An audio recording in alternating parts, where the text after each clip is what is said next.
আসসালামু আলাইকুম dear audience. আজকে আমি আপনাদের সাথে আলোচনা করব আইএলটিএস স্পিকিং এর কমন কিছু মিস্টেকস নিয়ে। সো এই মিস্টেকস গুলো যদি আপনি দূর করতে পারেন, এই এররস গুলো যদি আপনি ফিক্স করতে পারেন, definitely you will get a higher band in IELTS speaking. So প্রথম যে এরর বা প্রথম যে ভুল সেটা হচ্ছে ওয়ান অফ এর পরে সিঙ্গুলার নাউন ইউজ করা। অনেকে বলেন যে one of my friends, one of the best teacher.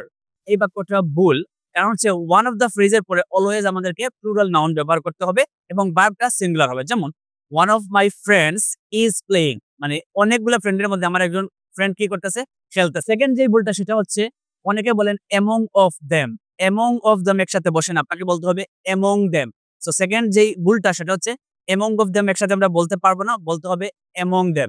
৩ নম্বরে যে ভুলটা সেটা হচ্ছে আমরা অনেক সময় কি করি যে বলি যে আই ডিড, তারপর বি টু নিয়ে আসে, মানে ডিডের পরে কখনো বি টু বসে না, মডেলের পরে কখনো বি টু বসে না। মানে আপনি আই ক্যান প্লেড বলতে পারবেন না, আই কুড প্লেডও বলতে পারবেন না। সো ডিডের পরে এবং মডেলের পরে অলওয়েজ বি ওয়ান নিয়ে আসা লাগবে এবং এটা ফরজ।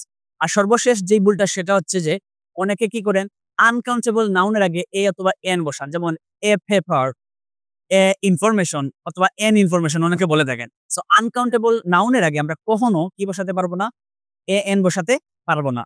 সেটা ভাওয়েল দিয়ে শুরু হোক অথবা কনসোনেন্ট দিয়ে শুরু হোক। যেমন আপনি বলতে পারবেন না আ পেপার এন ইনফরমেশন, আপনি বলতে পারবেন না। সো এই বেসিক ভুলগুলো আপনি যদি দূর করতে পারেন তাহলে মোটামুটি আপনার কি হবে, আইএলটিএস স্পিকিং এর স্কোর ইমপ্রুভ হবে।